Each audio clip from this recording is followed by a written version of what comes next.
Benvingudes i benvinguts a aquest setè episodi de Veus de Ciatre. Estem amb la Susana Lloret i l'Anna Rosa Sisquella, l'Anna Rosa Sisquella, vicepresidenta de Ciatre, i la Susana Lloret, presidenta de Ciatre actualment. Hola, què tal, com esteu? Molt bé, molt bé. Molt bé, bona tarda. Bona tarda. Doncs anem a celebrar aquests 30 anys de Ciatre, començant a preguntar una mica com i per què es va decidir de crear aquesta associació, no? Sorgeix realment d'una necessitat del sector, de les companyies? Com estava el pati del Teatre Català en aquells moments? O sigui, què en recordes, Anna Rosa?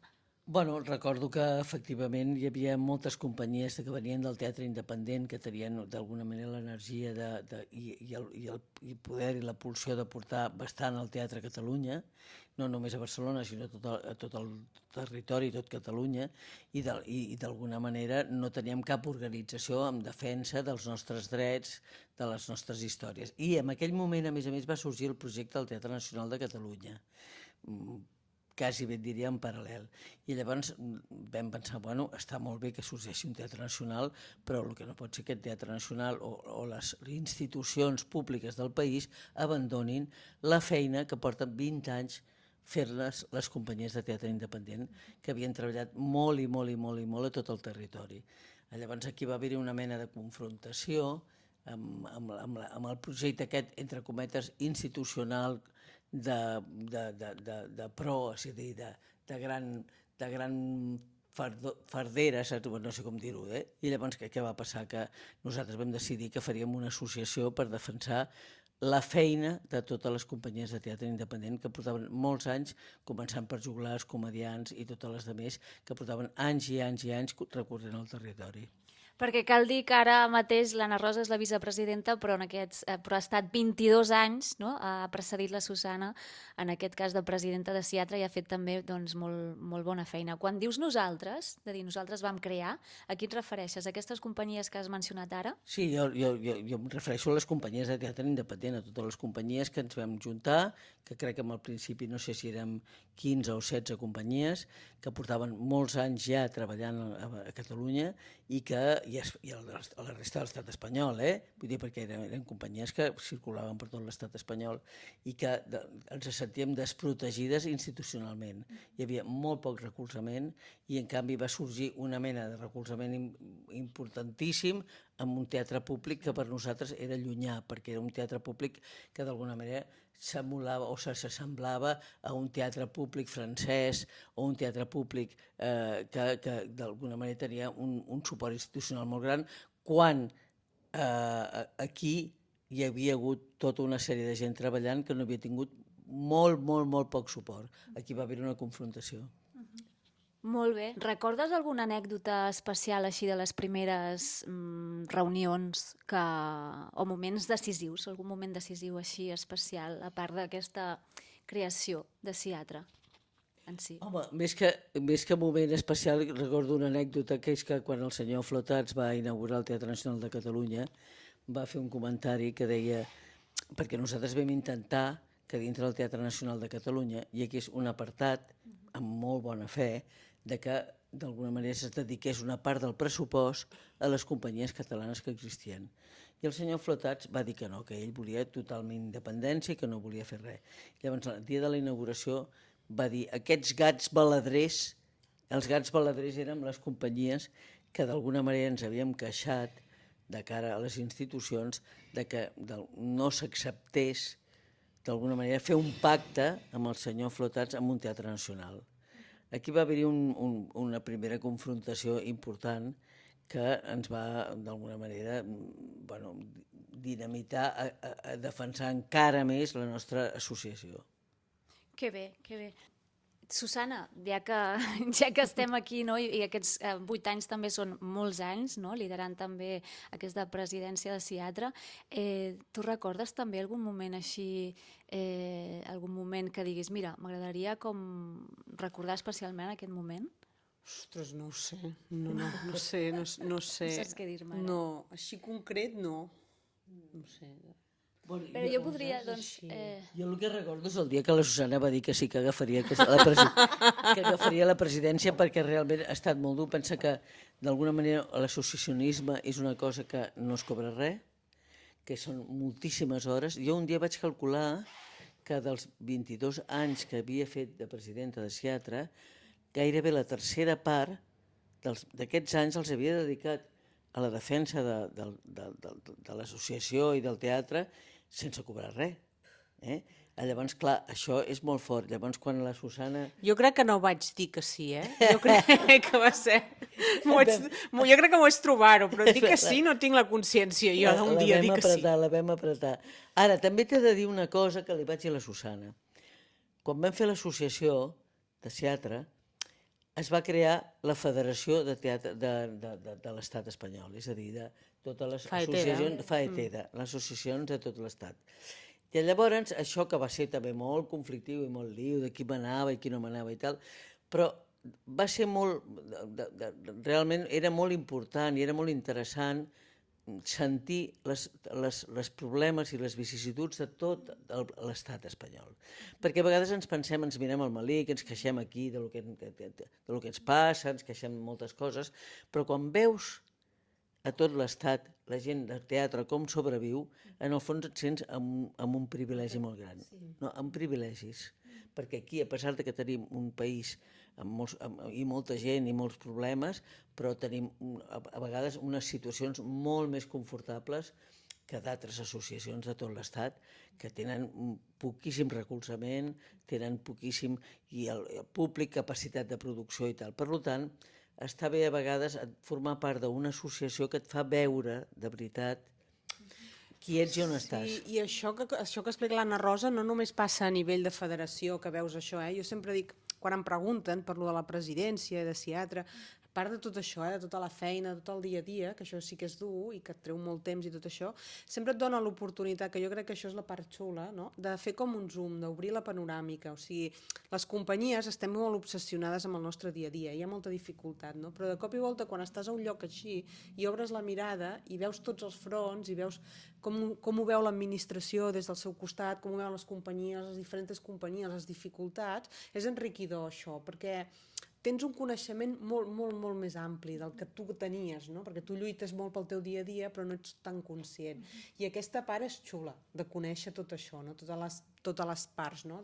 Tots els personatges de l'AUCA els coneixes amb Sí, de fet, nosaltres divines com a membres de teatre, o sigui, ja hem fet el vídeo, no?, que ens ha demanat la Maribel, la nostra estimada secretària de teatre, que li hem de fer una ola i un homenatge també. Sí, és la secretària eterna i meravellosa, perquè ha sigut una persona que s'ha dedicat amb cos i ànima al teatre, al teatre i al teatre. Vull dir que creu... Si és que a més no té ni WhatsApp, la Maribel, és que ja... Imagina't tu lo romàntica que és la cara al teatre. Sí, la Maribel, ho has dit en passat, però present també, perquè encara està realment dedicant-se amb cos i ànima al teatre i a nosaltres. Ens cuida. Jo dic que vam fer aquest vídeo gravant què significa per nosaltres haver estat a teatre i realment coincideixo amb tu, Susana, de dir obrir portes, obrir món, conèixer altres companyies, estar a prop de companyies que admires, no? I dir, ostres, conèixer també projectes que ni haguessis conegut, no? O sigui, t'obre una mica. Sí, és que la gent es fa una idea molt equivocada dels altres.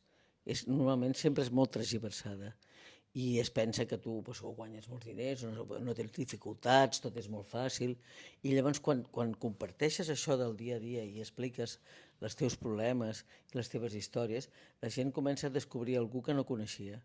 I llavors això és important, perquè a vegades et sents sol, la malaltia només la tinc jo. No, és que, perdona, hi ha gent que té problemes com tu i que d'una dimensió o d'una altra també els té. I això t'obre a ser més objectiu, a ser més crític, a ser d'alguna manera, acceptar més les realitats de tots, que és molt important, d'alguna manera, d'alguna manera, estar en connivència amb tothom, saps què vull dir? I tant, molt important. Ara estava pensant, tu que vas ser membre d'aquesta creació de teatre, haguessis imaginat que arribaria fins als 30 anys, teatre? Jo ni m'havia imaginat que jo seria presidenta, perquè jo quan vam començar això van dir, bueno, Ho comparteixo sí, total. jo tal qual, jo no m'atrevia, jo pensava, bueno, jo què sé, no sé, no. I llavors, bueno, els meus socis van dir, bueno, doncs va, i em vaig presentar, però pensant que això duraria res. Però després, evidentment, la feina i els objectius que es van crear, doncs jo crec que van ser importants perquè moltíssimes companyies se sentissin valorades, respectades i que se sentissin part d'un espectre cultural del país que no estaven fora. És que és molt important sociabilitzar i sentir-te cos cultural d'un país. Saps què vull dir? Sí, totalment, que en formes part, no? Que estàs integrat, o sigui, i cuidat. I que el que tu et pensaves, tant jo d'algunes companyies petites, però en el meu cas, companyies petites de Degoll de Gom que es pensaven que no sé què, i moltes vegades explicava, però tu saps els fracassos que he tingut jo? No. Bueno, la gent es pensa que només has tingut èxits. Jo te començo a explicar els meus fracassos i les pèrdues de diners, llavors la gent només veu a vegades la part exterior d'un projecte, d'un iceberg, i llavors aquí és quan la gent comença a entendre que no està clar les coses que passen i que has d'entrar en la seva dinàmica, en la seva vida per entendre-ho. I que no som tan diferents, no, potser? No, que a vegades idealitzem, no?, i que potser no tant. Sí, efectivament. Susana, tu què? Com ho portes, no? Perquè 8 anys, Déu-n'hi-do, dius que no vas dir que sí, però aquí estàs, Aquí ja fa 8 estic, anys. sí, ja fa 8 anys, saps? Com va anar això?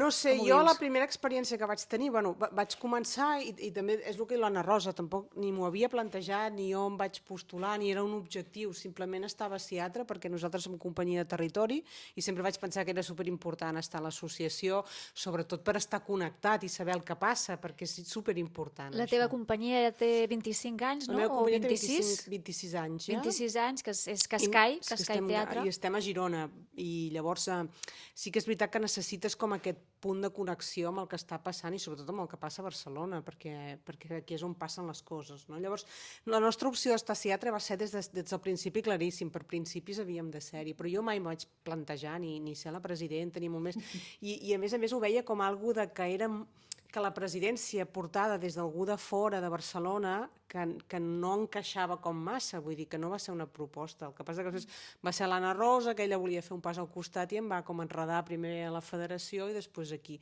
I just quan feia poc que acabava d'aterrar va venir la pandèmia. I llavors, Uau, i això va ser un repte. màster. Quin repte! Això va ser un màster, perquè de cop i volta la pandèmia va ser nou per tothom, però és que a més, a nivell de gestionar, negociar amb les administracions, tota l'ajuda, replantejar tot el que teníem, fer un protocol de seguretat, bueno, és una cosa que jo en la vida m'hagués imaginat, però que tots vam aprendre moltíssim, moltíssim, després de la pandèmia, no? Vam agafar una embranzida. Jo crec que vam sortir de la pandèmia en aquest sentit, a nivell d'organització, a nivell d'eficàcia, a nivell de plantejament, vam sortir totes les associacions molt reforçades, perquè realment a la pandèmia vam tenir com molt la sensació de que érem necessaris i que érem útils perquè vam fer molta feina. I llavors doncs, hem continuat amb aquesta inèrcia i han passat coses molt xules. Sí que és veritat que és cansat, que hi dediques moltes hores i que de vegades penses, ostres, jo voldria fer també un pas al costat. És que 8 anys també És molt, són 8 anys, i molt intensos, però Però clar, al costat de 22... Bueno, encara queda molt. Però el de la pandèmia jo crec que compta per 2 o 3. No, però saps què passa? Que és molt difícil, perquè hi ha una cosa que és important, dintre de Siatra són moltes companyies, però és difícil trobar algú que, primera, tingui la generositat de dedicar-s'hi, segona, tingui la capacitat de negociació i de gestió, perquè hi ha molta gent de les companyies que ja ho sabem que són molt creatius i tal, però a nivell de gestió o de diplomàcia, podríem dir, a nivell de tracte del món institucional i cultural, té més dificultats. Llavors, no hi ha tanta gent preparada. Llavors, la Susana era la ideal, perquè ella tu has fet dret, no? Sí, jo soc advocada i graduat social. Clar, llavors, d'alguna manera necessites tenir com una mena de bagatge per poder fer aquestes coses i sentir-te mínimament segur. I llavors, clar, no tenim tanta gent. O sigui, estem en un món reduït en què la gent està amb les seves creacions, amb les seves històries, i llavors no pots triar gaire, no hi ha tropecientos mil executius agressius que tenim a les nostres companyies, perquè per començar treballen cada un per defensar el seu i a dures penes els executius. I llavors, clar, la Susana era un perfil, jo crec que realment molt interessant i que ha sigut molt interessant. Estic d'acord, jo a la Susana sempre li dic que té un superpoder que tens aquest superpoder de paraula, de comunicació, no? Que bé, per mi és també impecable. l'adquireix, també n'aprens, no? Vull dir, jo entenc que en 8 anys he après moltes coses, no? I sobretot això, el que et deia abans, que aprens com aquesta mirada de l'altre costat i també és interessant a l'hora d'entendre, a l'hora de negociar les coses, de pensar les estratègies com les vols fer. També jo l'he fet molt al costat de la Maribel, jo en aquest sentit que a part de ser la secretària que cuida i que això, ella m'ha recolzat molt i hem fet molt equip i hem pogut tirar endavant coses. També hem tingut la sort de que s'ha engegat la sort i la pena per nosaltres perquè ha sigut moltíssima feina, però s'ha engegat un pla d'impuls del teatre. Clar, quan va sorgir la possibilitat de que hi hauria un pla d'impuls i de fer coses perquè hi haurien diners, hi hauria pressupost per fer coses, no pots dir que no, perquè en certa manera portes tota la vida queixant-te de que no hi ha diners per fer coses. Llavors, de cop i volta et diuen, vale, fes un projecte, fes un pla d'impuls perquè hi haurà diners per fer-ho. Això també ha sigut una injecció perquè ens ha donat la possibilitat de tirar endavant molts projectes. Ens ha donat molta feina, però també ens ha donat la possibilitat de tirar molts projectes i enriquir molt l'associació i fer-la créixer molt. I les companyies. I les companyies, sí, clar. Aquesta feina, Anna Rosa, que vas dir que quan vau engegar l'associació, doncs, dius, vam començar aquestes feines, no?, que necessitaven les companyies i Siatra doncs, tenia aquesta responsabilitat doncs, de representar aquestes companyies. Diríeu que ha canviat la feina aquesta que Siatra va començar a fer fa 30 anys o ara segueix fent la mateixa feina? Jo crec que segueix fent la mateixa, però és diferent, perquè Siatra, quan ho va arrencar, ho va haver d'arrencar, no existia tot això. Jo quan ho vaig agafar-ho, ja existia Siatra com a interlocutor de l'administració, ja estava posicionat al Consell d'Administració, aquesta feina ja estava feta i l'hem continuat fent, però jo crec que ara hem pujat a un altre grau, que és el de ser més executius, o sigui, sí que és veritat que tota l'època l'Anna Rosa van haver de lluitar molt per ser representatius i per ser interlocutors i per tenir aquesta presència i perquè se'ls prenguessin en sèrio, no?, com a interlocutors. Clar, és que llavors va haver-hi o sigui, el tema era cada companyia anava a defensar la seva barraqueta a la Generalitat. Això perdia molts punts, perquè no era allò, individualment era molt difícil aconseguir coses. Llavors, què va passar? Pues que llavors el que vam lluitar, tant a DETCA com Siatra, les dues associacions, era de tenir un recolzament i un reconeixement institucional com a associacions. I això va ser una feina dura, perquè tant des de DETCA, en aquell moment que hi havia el Daniel Martínez com jo, que estava a Siatra, vam dir que érem interlocutors vàlids representants del teatre català. I llavors això va ser una lluita contínua fins que realment ens van començar a fer cas, d'alguna manera, escoltar-nos a l'hora d'establir les subvencions, d'escoltar-nos a l'hora de veure com es podien fer les coses, perquè fins llavors, clar, cada una va defensar la meva subvenció, els meus diners i punto. I aquí era un sector, es va convertir en un sector. És que aquesta és la gran diferència, que és el que deia l'Anna Rosa, quan vas a la Federació Espanyola, comparativament, a part que hi ha altres comunitats que són molt més pobres i que realment si hi ha una diferència clau, fins i tot en Madrid, és que aquí la consciència de sector i d'interlocutor vàlid i la capacitat d'interlocutar amb la Generalitat constantment, amb les polítiques culturals, que després podem estar d'acord o no podem estar d'acord, o ens poden fer més cas o menys, però la capacitat d'interlocutar i de reconeixement com a gent important, aquí la tenim. Això no passa en altres territoris i crec que això és una lluita i un mèrit de la gent que ho va començar aquí i que ho va fer aquests 20 anys. Sí, vam passar per uns moments difícils, però d'alguna manera va haver-hi un moment dels socialistes i és que jo he passat per totes les èpoques, però sí que van començar a entendre que havíem de ser els representants del sector, que evidentment, perquè sempre hi ha gent que queda als marges, no? Però és igual, a nivell podríem dir global, érem molta gent que érem Siatra o ADETCA, que globava molta part del sector. I llavors aquí se'ns va donar bastant la paraula, com a mínim de contribuir a canviar una mica les coses. I això donava un cert alè que podíem canviar, perquè fins llavors l'administració feia el que volia, el que tenia, entre cometes, hi havia tot el tema el seva capellet, els seus amiguets polítics, el seu tal, que aconseguien una sèrie de coses a nivell, podríem dir, personal o individual, i després els altres allà, bueno, doncs llavors aquí es va intentar regularitzar els ajuts, regularitzar el reconeixement, regularitzar-ho, i això crec que es va fer un pas molt gran. Seguim, diu que van començar a canviar diverses coses, seguim canviant coses, si altre segueix aconseguint alguns canvis. Jo crec que sí que aconseguim moltíssimes coses, és que és una feina molt de constància, i el que diu també m'ha dit que fem molta feina junts, però no sé, per posar un exemple, ara hem aconseguit que hi hagi una ajuda d'exhibició a dèficit per les companyies petites, que això era una llarga reivindicació, que va costar molt, i que ara el tenim i que sembla que s'ha quedat i que està estabilitzat. Per dir una cosa de moltes, però, molt necessari, sí, però, sí. per exemple, això, si no hagués sigut perquè el sector ho ha demanat, ho ha lluitat, ha fet entendre a la Generalitat que era necessari, que era imprescindible, això no hagués passat. Tot el del pla d'impuls no hagués passat si no hi hagués hagut el sector. Moltes coses, vull dir. De fet, Siatra està, jo diria, a quasi totes les taules d'interlocució, des del conveni col·lectiu fins al 2% de la cultura, fins a totes les interlocucions que hi ha, fins a les subvencions, vull dir, està representat. I a l'època del Covid això va ser importantíssim, Sí. Perquè d'alguna manera es va aconseguir que hi hagués uns ajuts amb les platees buides, quan realment només hi havia mitges platees perquè no es podia autoritzar i va haver-hi ajuts. És a dir, aquí vam aconseguir alguna cosa que a tot l'Estat no es va aconseguir, que és que la Generalitat reconegués des de les institucions que s'havia d'ajudar aquestes platees que s'havien buidat. Llavors eren unes ajudes que van ajudar molt a la gent. Sí, aquesta va ser la gran feina de reformular, perquè, clar, el que va passar de cop i volta és que totes les ajudes que hi havien, tothom va deixar com de complir, perquè tu quan tens una ajuda t'obligues, tens uns condicionants, no?, I que van aquests lligats. condicionants amb la pandèmia es van perdre, o sigui, de cop i volta tot el sector vam deixar de poder complir, i això es va haver de reformular, i es va haver de renegociar tot, i transformar aquests diners que es havien plantejat per unes coses en diners per unes altres coses. I això a nivell d'administració és molt complicat, vull dir que la feina que es va fer va ser ingesta de... Jo crec que en aquell moment hi havia la Natàlia Garriga, no? Hi havia la Natàlia Garriga. No, hi havia la Ponsa. Ah, la Ponsa, vale. Sí, és veritat.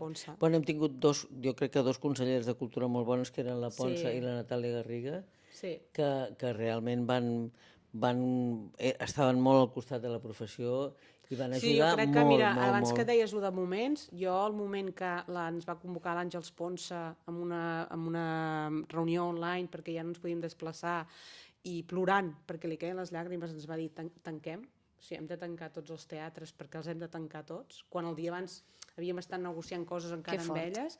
Jo crec que és una imatge potent, que era de veritat, que la consellera sector us he de dir que heu de tancar, o sigui, ens va reunir i ens va dir demà tanquem tots els teatres. Sí, va ser fort. Però en aquell moment jo crec que d'alguna manera, ens vam reconciliar amb les administracions. És a dir, jo crec que amb la Generalitat, bàsicament, però que vam trobar persones sensibles que estaven al costat de la professió i que van ajudar molt. Aquesta és la realitat. Que bé, van empatitzar. Sí. O sigui que vam veure-ho, però també venia d'abans que ja havíem parlat, havíem explicat la nostra problemàtica, els problemes de la gent l'havien entès, i quan va arribar aquest moment tan dur, entenien que això era duríssim, no? A mi potser el que més em preocupa és que la gent no s'ho prengui en sèrio, no? Realment, quan és molt important el que està fent Siatra, no? Quina gent? Vols dir les companyies? Les companyies, o fins i tot que a vegades... Vull dir, és veritat que Siatra, per exemple, ara no sé si són 24 companyies, però costa que s'incorporin companyies noves perquè potser no li veuen l'utilitat o no li veuen la raó de ser, no? Que hi ha... Jo crec que estem tornant una mica, en general, a la societat a l'individualisme. En general, amb tot. Socialment, estem en una època que ens estem tornant tots com molt més individualismes i l'associacionisme no està de moda, no toca, no, ara. I llavors, això trobo que és una pena que passi, perquè aconseguir el que hem aconseguit és molt important i és molt necessari, i és el que diu l'Anna Rosa. Quan tu veus el que passa a Castella i Lleó, quan veus el que passa a Castella-La Manxa, quan veus el que passa a Galícia, quan veus el que passa a Andalusia, te n'adones compte que el que tenim té un valor que no té preu. Llavors, em sap greu que la gent no ho vegi així, no ho valori com aquesta manera. Ja no la feina en si de les coses que es fan de seda, sinó que no ho valori com la importància que té. Sí. Perquè si això no hi és, l'alternativa que hi ha a això, que és la que ha passat a altres llocs, jo crec que no és una bona alternativa a nivell de sector. I llavors penso que això és una cosa que em preocupa. Sí, una de les grans lluites de Seattle durant molts anys era incorporar les noves companyies joves, que de fet hi havia un col·lectiu de companyies, que era un col·lectiu que era outsider, ¿vale? Jo no vull formar part d'això. Llavors, això a mi sempre m'ha indignat, perquè jo crec que la gent, a vegades, per mostrar la seva rebel·lió, no es vol incorporar a res que sigui d'alguna manera organitzat. Que les ajudes de la Generalitat s'han anat moldejant i s'han anat polint i s'han anat adaptant i s'han anat fent més adaptables a totes les mides de companyies amb les reivindicacions del sector, i això sobretot per les companyies petites. Hi ha moltes coses que s'han puntualitzat de les ajudes i que s'han modificat, sobretot perquè aquest sector de companyia petita que arriba i tal, entressin i poguessin beneficiar-se també d'això. No sé, coses com el mínim de bolos, amb la temporalitat que s'han de fer aquest mínim de bolos, que és una cosa que les companyies petites tenen molta dificultat perquè no pengen d'una sala. Això s'ha flexibilitzat, s'ha donat més termini. Això ha sigut...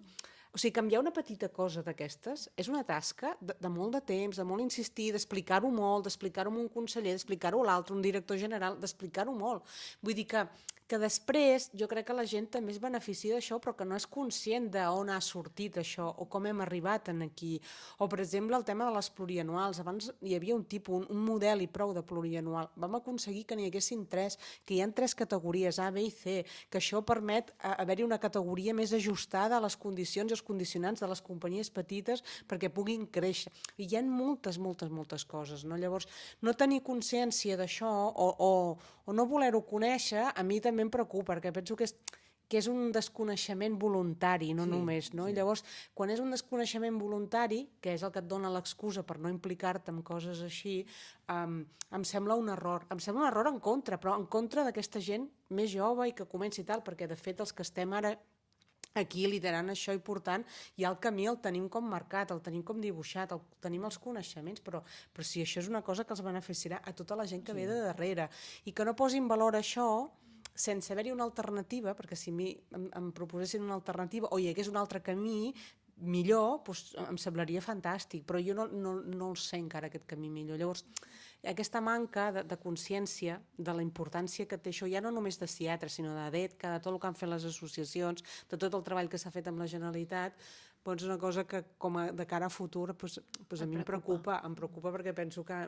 Bueno, és que a la gent li costa molt, en el fons, ser generós socialment, també t'ho dic. Vull dir, al final, aquesta actitud a vegades de que jo no em vull implicar és perquè jo no vull treballar. Jo no vull... A veure, la cosa social, és a dir, les coses que són tasques que defensen un sector, requereixen de gent generosa i que et dona moltes hores i s'ho creu molt. I a vegades és molt més còmode dir no, és que jo amb això no hi crec. Això és un pretext, una excusa per passar de tot. És el que jo et dic, el que crec. I què els hi diries, doncs, en aquest jovent o aquestes companyies joves, no? Quin missatge els hi podries fer arribar? Jo els diria que... Però crec que és una cosa generacional, que no només és amb això, és el que et deia abans, no? Ara estem en una societat on tothom és molt més individualisme, on perdem els referents del passat molt ràpidament, no? Això passa, per exemple, amb tot aquest boom que hi ha ara de l'extrema dreta i vull dir que és una tendència... Es banalitza, no? Sí, es banalitzen coses temes molt... I, evidentment, la cultura aquí també està afectada amb això, no? Però sí que jo un toc d'atenció els diria, ojo, que el que tenim aquí, no sé, jo els convidaria que vinguessin un dia a la federació i veiessin la realitat que hi ha a Astúries, de veritat, que potser entendrien el valor que té el que tenim aquí, no? Per un moment, pren-te 10 minuts a la teva vida i pensa si això no fos així, quina alternativa tindríem, o quina alternativa tindries tu, o quin recorregut tindries com a companyia, si tu saps que no pots créixer, si saps que no tindràs ajudes. Planteja tu per un moment què seria sense tot això que tenim, i pensa com pots millorar, no? Jo és el que els diria, el missatge de dir, no? Que a vegades banalitzar és molt fàcil i de vegades és una moda, no? O és una cosa que toca fer ara, però que això té unes conseqüències i per tant jo crec que un toc d'atenció està bé, de dir, ojo, que això no és tan fàcil, no? Una de les coses que va ser important i interessant és el tema internacional. D'alguna manera va haver un moment que jo crec que va ser molt interessant de que la voluntat era Catalan Theatre Worldwide, que es deia, que era d'alguna manera la voluntat d'expansió del teatre català arreu del món, que hi havia coses que eren molt interessants, és a dir, hi ha molta gent que havia inclús viatjat pel món i que volíem, llavors es va crear una mena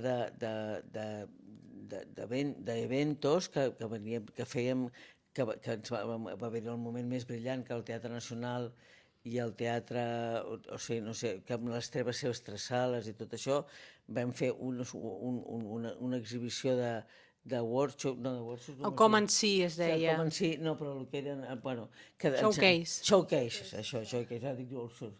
Showcases, que d'alguna manera ensenyàvem moltes... I va ser molt maco, perquè d'alguna manera vam aconseguir que vingués molta gent d'arreu del món.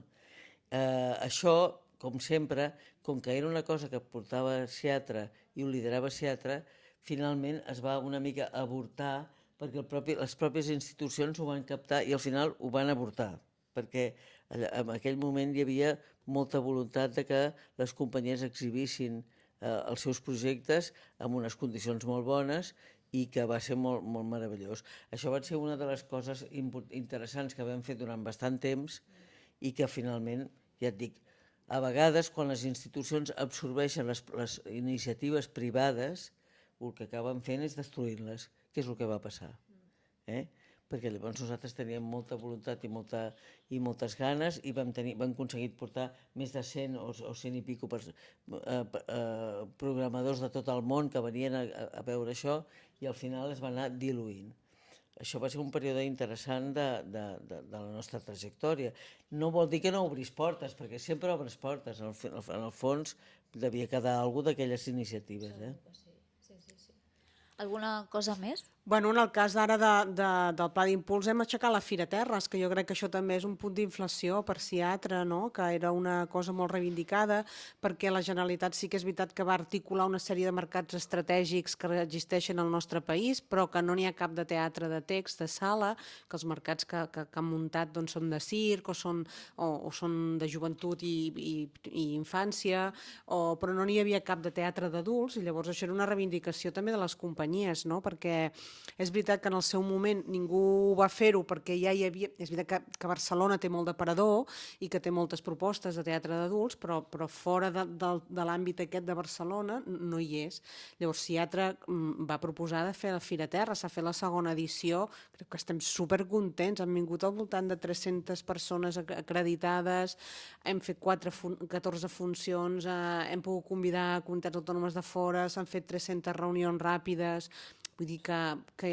Sí, ha estat superbé. Jo també he estat a aquesta segona edició i he parlat amb diverses companyies i programadors i està tothom supercontent. Vull dir que ha sigut un repte fer això, perquè a més, clar, Seatre ha passat de no tenir estructura, de només tenir la Maribel, a tenir 7 persones que treballen en els projectes de Seatre, perquè a més això hi ha les 10 Territori Escènic, aquest any arrenquem la de Lleida, que en farem 3, farem la de la Selva, les Terres de l'Ebre i les Garrigues, vull dir, són 27 municipis, Déu-n'hi-do, Seatre en 2 anys doncs ha crescut moltíssim, moltíssim, i és un repte. El que passa que, bueno, és el que diu l'Anna Rosa, també en certa manera són projectes que sempre depenen molt del finançament públic, llavors una mica estem subjectes a això. Nosaltres esperem que llarga vida i que això sigui una llavor perquè vagi més endavant. Però... Esteu contentes d'aquests 30 anys, diguem? O sigui, teniu una sensació de... Jo crec que jo sí, jo penso que podem estar contentes d'haver creat com a mínim.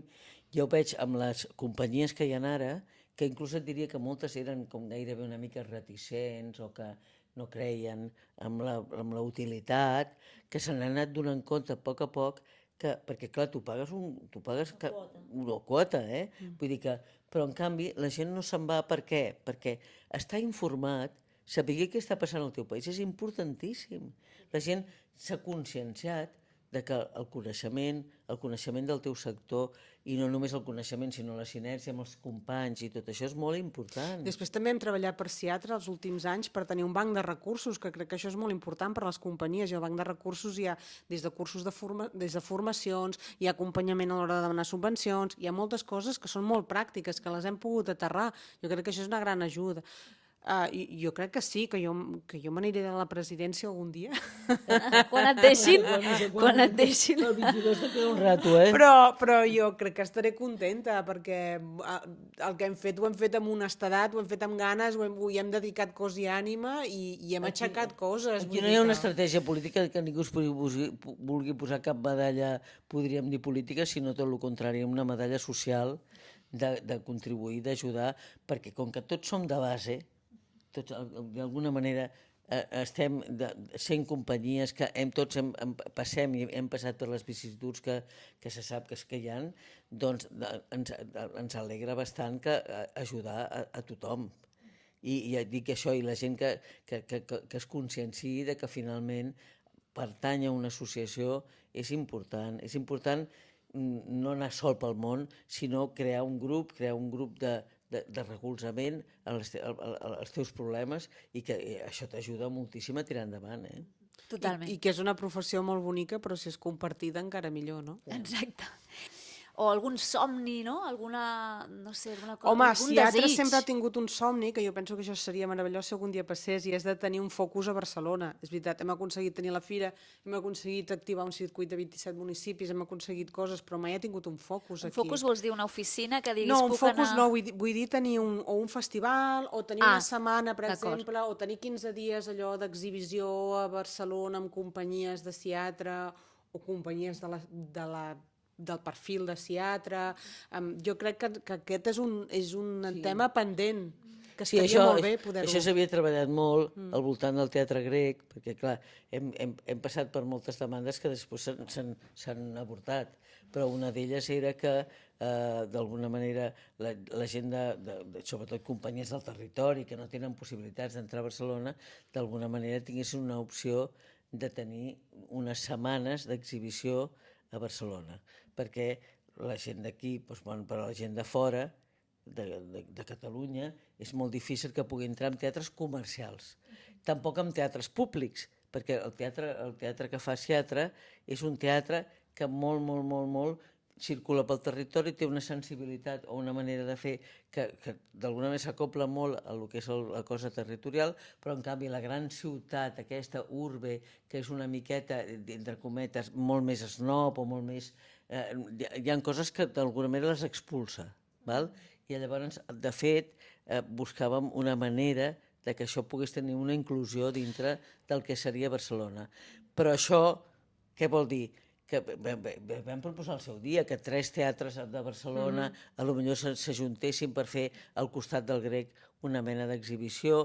Tot això sempre ha costat molt, costa molt, són coses que a les institucions els costen molt, però que seria meravellós. Imagina't tu que al juliol al costat del grec hi haguessin 3 teatres, que sempre havia dit, els que estan més a prop del grec, el Paral·lel i tal, tinguessin una temporada anunciada amb companyies de Catalunya, que els propis programadors que venen al grec poguessin a veure-ho. Bueno, com els grans festivals d'Europa, no? L'Avinyó, que és com el gran festival de teatre d'Europa, té el seu off, que totes les companyies tenen espai. No cal un Avinyó, que és una bestiesa. És molt bona idea, això. Però, o l'Edimburg, no? El festival d'Edimburg també té el mateix, té tot l'off, té l'oficial, però té tot l'off, on les companyies estan durant uns dies allà, uns 15 dies, 3 setmanes, presentant les coses amb la possibilitat de promoció, de publicitat, de boca a orella. Això seria molt important. Jo crec que això també sempre ha passat perquè aquí sí que hi ha un buit que nosaltres de teatres públics no en tenim. O sigui, tenim el Teatre Nacional, tenim el Mercat de les Flors i el Lliure, però poca cosa més. No tenim un teatre mitjà públic. Llavors, què els hi passa a totes les companyies? Quan la companyia ha de fer el salt a la part comercial, diguéssim, o al teatre privat, necessita d'un acompanyament, perquè per si sol no ho pot fer-ho. Necessitaríem com un teatre públic mitjà que fos el que s'ocupés de col·locar aquestes companyies dintre el panorama de Barcelona, dintre el panorama comercial, perquè ja poden ser comercials, ja poden ser viables. El que passa és que falta que les col·loquis i i falta molt d'acompanyament per fer això. Com que això no existeix, què passa? Que només hi ha o l'oficial com del teatre públic, que són coses molt grans i produccions molt grans, o el que diu l'Anna Rosa, les sales privades que són comercials, totalment. Llavors, aquest entremig no hi és, aquest pont. Llavors, una bona manera seria a través d'un festival o per aigua, exhibició, no sé, sobretot perquè les sales de Barcelona també són productores, que això no s'ha de perdre de vista, que hi han incrementat molt la producció. Llavors, què passa? Que totes les sales petites, mitjanes, tenen la seva producció, tenen molta part de la seva cartellera ja ocupada amb la seva producció, amb les seves aliances o sinergies, d'això. Llavors, espai per programar, ja no pel fet de ser de fora de Barcelona, sinó pel fet de ser una producció independent que no estigui vinculada a una sala o un espai, és molt complicat que trobi espai, i que trobi espai amb condicions per poder ensenyar la feina i per poder créixer. I això és un hàndicap, perquè les companyies continuen fent coses petites perquè no poden assumir més riscos perquè no tenen aquest recorregut, no tenen un camí a fer, no tenen on agafar-se, no? Llavors, sí que és veritat que hem aconseguit alguna cosa a nivell d'ajudes, però com crear un paraigua seria un paraigua a l'estil Avinyó, però en petit o dimensionat a la ciutat de Barcelona, doncs això estaria molt bé. Susana té alguna última petició. Bé, doncs ho deixarem aquí. Que la Maribel continuï sempre, perquè realment et dic una cosa, Seatra és la Maribel. Ha sigut molt, molt, molt important ella com a pal de paller, t'ho dic en sèrio, perquè ha sigut una persona vocacionalment important, generosa i implicadíssima sempre. O sigui, jo crec que és que no té substitució. La Susana i jo potser en tenim, però la Maribel no. Sí, jo obro, vull dir, aquí ho deixo dit, si algú vol postular-se. No, jo estic d'acord que la Maribel és única, única i meravellosa, i des d'aquí donem gràcies. En tenim les companyies també de la Maribel, i gràcies també per la vostra generositat d'aquests 22 anys, Anna Rosa, d'aquests 8 anys de moment, Susana, perquè realment és molt temps, moltes hores. Bé, gràcies a les dues i llarga vida Seatra, i ens veiem en aquesta celebració que espero poder estar amb vosaltres per celebrar-ho. Moltes gràcies. Gràcies. Gràcies.